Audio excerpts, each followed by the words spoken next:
¿Cómo están, queridos jóvenes? Espero que estén muy bien. Bueno, una alegría para mí que podamos compartir una vez más la palabra de Dios. Y hoy por hoy vamos a hacer un pequeño resumen de lo que sería la lección de la escuela sabática de este trimestre. Sería la primera lección que titula Crecimiento, una bendición y una maldición. Un título, ¿verdad? Bastante llamativo que vamos a entender un poco más estudiando también, ¿verdad? La lección de esta semana y entendiendo el contexto. Bueno, la lección de esta semana es bastante interesante. Tenemos como texto clave, principalmente vamos a estar estudiando lo que sería el libro de Éxodo y hoy por hoy nuestro texto clave está en Éxodo capítulo 1 versículo 7. Y bueno, nosotros les invitamos a que podamos dedicar ese tiempo a estudiar la palabra, pedir principalmente también a Dios que Él mismo nos pueda enseñar. Así que yo les quiero invitar a que nos podamos poner reverentes y vamos a pedir la dirección de Dios. Así que vamos a orar. Oremos. Señor nuestro Dios, gracias te damos por tu amor, por tu cuidado. Gracias, Padre, porque permites que podamos estar una vez más a través de la tecnología, Señor, podamos compartir tu palabra. Pedimos en este momento, Señor, tu compañía con cada una de las personas, los jóvenes que están viendo este repaso. También, Señor, que seas tú nuestro profesor. Que lo que digamos ahora, Señor, no sea una mera idea nuestra, sino que sea, Señor, lecciones acá de tu palabra, Señor. Y que podamos aprender y que podamos poner en práctica lo aprendido. Lo pido, Señor, por tu Hijo Jesús. Amén. Amén. Bueno, el texto clave, como dijimos, está en Éxodo capítulo 1 versículo 7. Yo les quiero leer y dice lo siguiente. Dice, y los israelitas crecieron y se multiplicaron, se aumentaron y fortalecieron en extremo y llenaron el país. Llenaron el país. Tenemos como en cada lección, sacamos tres preguntas, ¿verdad? Y consideramos claves de la lección, más pueden haber varias preguntas que son bastante interesantes y relevantes en la lección. Así que también les invitamos a que nos haga saber usted también en los comentarios algunas preguntas que le quedó interesante a usted que quisiera compartir o que también quiera de repente entender un poco más, profundizar un poco más. Así también nosotros vamos a procurar de profundizar más esas preguntas también, ¿verdad? Y podamos compartir también con ustedes. Así que esa es la invitación para ustedes. La primera pregunta dice lo siguiente. ¿Cuál era la situación del pueblo de Israel en el contexto? Eso justamente nosotros podemos encontrar en la lección en el día sábado, ¿verdad? Ahí donde, por ejemplo, nos dice que los israelitas eh, se habían mudado de la tierra prometida a, a Egipto. Y eso era algo un poco contradictorio, ¿verdad? Porque inclusive eh, el abuelo perdón, los antepasados, por ejemplo, ya habían dicho que esto no era bueno. Por ejemplo, acá les quiero leer. Dice, el abuelo Abraham le había prohibido expresamente a su criado Eliezer que se llevara a Isaac de la tierra de Canaán para buscarle una esposa. Para Abraham la tierra prometida era más importante que la descendencia que pudiera brindarle una esposa. Es evidente que este principio se copió, ese principio, perdón, se transmitió, ya que incluso después de que Jacob se trasladara de Canaán a Egipto y viviera allí 17 años, cuando estaba a punto de morir, hizo que su hijo José jurara que enterraría su cuerpo en Canaán. Si los israelitas se habían trasladado a Egipto y habían crecido con un vocabulario que recuerda el mandamiento original de Dios a Adán y Eva, el libro de Éxodo afirma que los hijos de Israel se habían multiplicado y llenado la tierra. Sin embargo, eso era el pasado. Ahora la situación había cambiado mucho, aunque habían crecido en número. Y también, ¿verdad? Deja acá en paréntesis, ¿verdad? Que la opresión de los israelitas de repente también podría haber sido por esa situación, ¿verdad? Por esa circunstancia, ya que ahí tiene un poco más sentido, ¿verdad? Como nos dice, crecimiento, una bendición y una maldición. Dios mismo había dado la orden expresa, ¿verdad? De que el ser humano se tendría que multiplicar y llenar la tierra. En este caso, por ejemplo, el pueblo de Israel, ¿verdad? Se estaba multiplicando muchísimo y eso mismo acarreó, ¿verdad? El, el, podríamos decir nosotros, el enojo del faraón o la desconfianza del faraón, ¿verdad? Ya que los israelitas estaban creciendo muchísimo, desconfió que de repente podría aliarse con algún enemigo de ellos, del pueblo de Egipto, y podrían vencerlos, ¿verdad? Tuvo miedo también de ahí, ¿verdad? Entonces, justamente porque el pueblo estaba creciendo bastante. Bueno, es justamente por eso que en ese contexto es que llegamos a esta situación, ¿verdad? El pueblo estaba creciendo bastante, el faraón tenía miedo que ellos se aliaran con fuerzas enemigas y de repente les atacaran y al final se fuesen de Egipto, pero destruyendo todo a su paso, ¿verdad? Era una idea del faraón. Bueno, ese justamente es el contexto de la que trata la lección y de la que trata, ¿verdad? La Biblia en ese momento. Ahora, acá nos dice la lección, si nosotros vamos siguiendo de paso a paso, nos habla, ¿verdad?, de que el faraón ideó algunos planes, ¿verdad?, para poder reducir el crecimiento excesivo de los israelitas. Pero lo hacía de una forma estratégica, ¿verdad? Bueno, una de ellas es que ideó, por ejemplo, que las parteras, a la hora de que las mujeres israelitas iban a dar a luz, que las parteras vieran primeramente si era varón o si era mujer. Y si era varón, que maten a los hijos, ¿verdad? Es algo bastante malvado, podríamos decir nosotros, ¿verdad? Pero era una estrategia que el faraón vio factible para que pudiese reducir el crecimiento poblacional del pueblo de Israel. Y en este caso, llegamos a la siguiente pregunta, dice, ¿qué papel cumplieron las dos parteras en la preservación del pueblo de Israel? Esto podemos encontrar en la lección del día martes. Y es algo muy interesante, ¿verdad?, que llama la atención esto, porque las parteras, evidentemente la lección, ¿verdad? Eh, el contexto de la palabra leemos en Éxodo, vemos, ¿verdad?, que las parteras son egipcias, pero que dice la palabra de Dios, que ellos temieron al Dios, ¿verdad? No el temor de tener miedo, sino el temor de respetar, incluso sin antes ver señales del Dios viviente, sin antes ver eso. Entonces ellos temieron al Dios en sentido de respeto. Y acá algo interesante, ¿verdad? Cuando el faraón le preguntó, ¿verdad?, sobre cómo avanzaba supuestamente el plan, ellos excusaron, ¿verdad?, de que las mujeres israelitas eran bastante robustas, eran valientes, eran fuertes, que daban a luz antes de que las parteras llegasen, ¿verdad? Eso era una excusa de forma de estar eh, en contra de lo que decía el faraón, pero estratégicamente también, ¿verdad? Interesante cómo dos mujeres, nada más, ¿verdad? Dos mujeres, sabemos si hubo más, pero la Biblia menciona a dos mujeres, ¿verdad?, de que se opusieron a lo que decía el faraón. Otra cosa interesante, estas dos mujeres, como temieron al Dios, honraron, respetaron al Dios de Israel, la Biblia menciona al faraón, ¿verdad?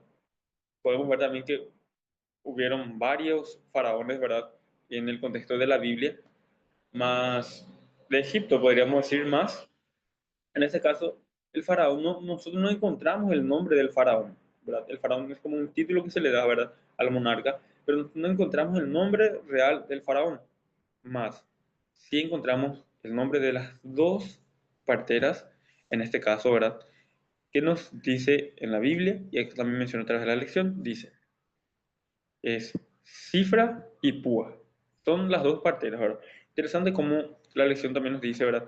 Sorprendente, acá nos dice, lo más sorprendente de la historia quizás sea que las dos parteras actuaron contra el faraón, antes de que ninguna plaga sobrenatural hubiera demostrado el poder superior, superior del Dios de Israel. sobre los dioses egipcios. Y la otra cosa interesante que nosotros podemos ver es, ¿verdad?, que nosotros no encontramos el nombre del faraón, mas sí se menciona en la Biblia el nombre de las dos parteras. Tal les da un lugar de honor a ellos, como, como que Dios quiere que nosotros también recordemos a esas dos parteras y lo que hicieron por su pueblo y lo que hicieron por Israel también, ¿verdad? Entonces, todo lo que nosotros, ¿verdad?, hacemos en favor de Dios, no en favor de Dios, Él ya hace el favor por nosotros, pero todo lo que nosotros depositamos, nuestra confianza, las cosas que nosotros hacemos, ¿verdad? En, en- al momento de honrar a Dios, Dios lleva en cuenta, ¿verdad? Dios lleva en cuenta. Y esta vez capaz no estemos escrito nuestro nombre capaz no esté escrito en la Biblia, más nuestro nombre estará escrito en el libro de la vida. Eso es lo importante para nosotros, ¿verdad? Bueno, entonces esas dos mujeres tuvieron un papel muy importante a la hora de preservar la vida de los israelitas y el crecimiento también, ¿verdad? Viene la tercera pregunta que nos dice, según Deuteronomio, según Deuteronomio 26:4 al 10, ¿por qué crees que es importante que recordemos cómo Dios nos libró de la esclavitud del pecado?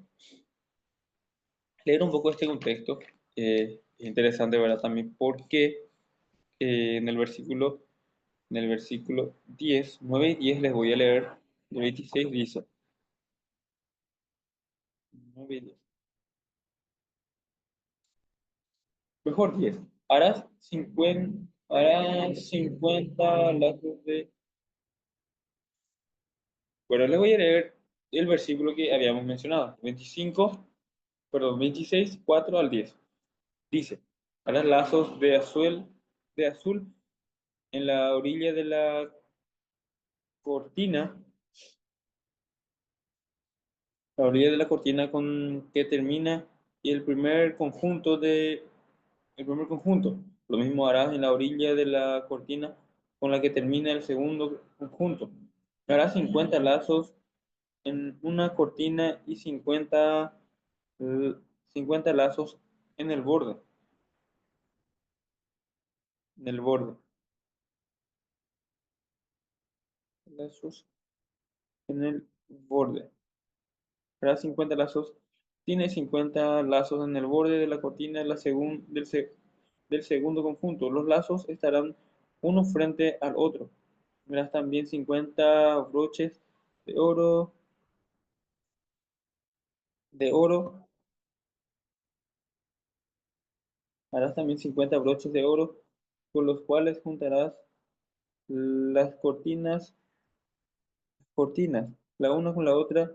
Así formarás el santuario. Harás también 11 cortinas de pelo de cabra para cubrir el santuario. La longitud de cada cortina será de 30 codos y el ancho de 40 codos. Disculpen, yo creo que me estoy equivocando, sería el versículo,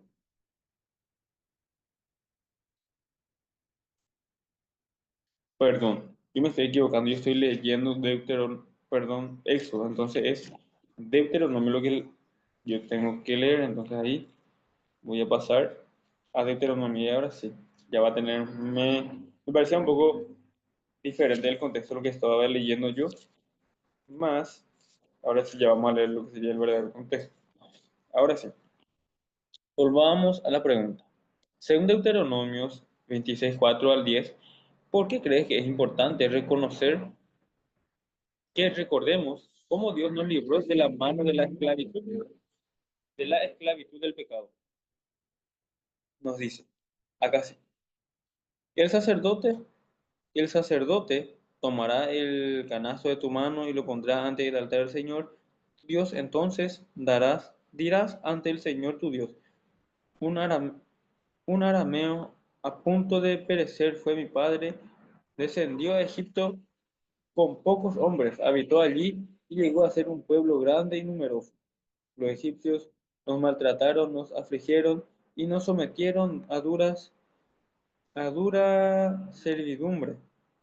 Clamamos al Señor, Dios de nuestro Padres, y Él oyó nuestra voz, vio nuestra aflicción, nuestro trabajo y nuestra opresión. Y nos sacó de Egipto con mano fuerte y brazo extendido con grandes portentos, señales y milagros. Y nos trajo a este lugar y nos dio esta tierra que mana leche y miel. Hoy, Señor, te he traído las primicias del fruto de la tierra que me diste, y lo dejaré ante el Señor tu Dios, y te inclinarás a él. ¿Qué nos dice esto? ¿Verdad? Es un pequeño contexto, ¿verdad? De lo que hacían los israelitas, ¿verdad? Como para recordar que Dios los sacó de Egipto. Y es interesante que este contexto, esa misma forma, ¿verdad?, de que hacían los israelitas, se fue repitiendo muchas veces en el contexto del Antiguo Testamento. Y no deberíamos tampoco nosotros, o desde que Jesús vino a la tierra, no deberíamos olvidarnos de eso, de lo que Dios hizo por nosotros. En el pasado fue Dios sacó al pueblo de Egipto, que simbolizaba esclavitud, opresión, ¿verdad? Esclavitud, opresión, pecado, todo simbolizaba. Entonces, Dios sacó al pueblo de Egipto, y Dios nos saca también a nosotros de la esclavitud del pecado. O más bien nos quiere sacar. Todo ya depende de nosotros, ¿verdad? Interesante que también nosotros no debemos olvidarnos de dónde fuimos sacados. Es importante no olvidar de dónde salimos nosotros y a dónde queremos ir. Pero si nosotros perdemos la noción, perdemos de vista, o nos olvidamos de dónde salimos, es difícil que podamos llegar a donde debemos ir. ¿Por qué digo esto? El pueblo de Dios, el ser humano, primeramente, ¿de dónde salió? De un lugar donde no había pecado. Era el plan original de Dios. Ahora, fue frustrado por el enemigo, mas ese plan de Dios no termina ahí. Ese plan de Dios está vigente. Eso, el pueblo de Dios tiene que volver otra vez al lugar original, ¿verdad? De donde salimos. El ser humano tiene que volver al lugar original, pero con nuestras impurezas, con nuestras manchas de pecado, no podemos volver a ese lugar. Hoy por hoy nosotros debemos recordar, como conclusión, estamos diciendo, debemos recordar que Dios nos sacó de la tierra de Egipto. No debemos olvidarnos de dónde debemos ir, dónde es nuestro lugar para descansar, y es el lugar donde no hay más sufrimiento, como dice Apocalipsis, no hay más dolor, no hay más muerte, más estaremos con Dios. Él mismo será nuestro Dios y nosotros seremos su pueblo. A ese lugar debemos volver otra vez nosotros. Y solamente va a pasar si no nos olvidamos de dónde fuimos sacados, de Egipto, de la tierra de esclavitud del pecado. No debemos olvidarnos de eso. Eso es como conclusión. Y como dijimos, ¿verdad? Es importante que nosotros podamos recordar también de dónde Dios nos saca. En el pasado, al ser humano sacó de la tierra de Egipto. Jesús quiere librarnos de la esclavitud del pecado y quiere llevarnos al cielo. Quiere llevarnos a que habitemos con Él, que es nuestro Dios, y nos seamos su pueblo. Eso es lo que Dios quiere. Personalmente, a ti y a mí, seguramente ya tenemos experiencias,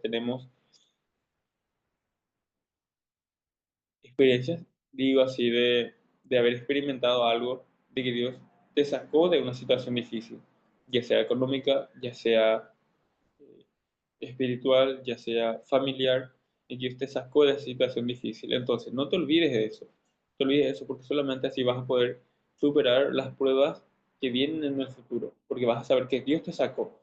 Y si lo hizo anteriormente, y si te está cuidando hasta ahora, lo va a volver a hacer hoy, mañana y siempre. No te olvides de eso. Que tengas un feliz sábado.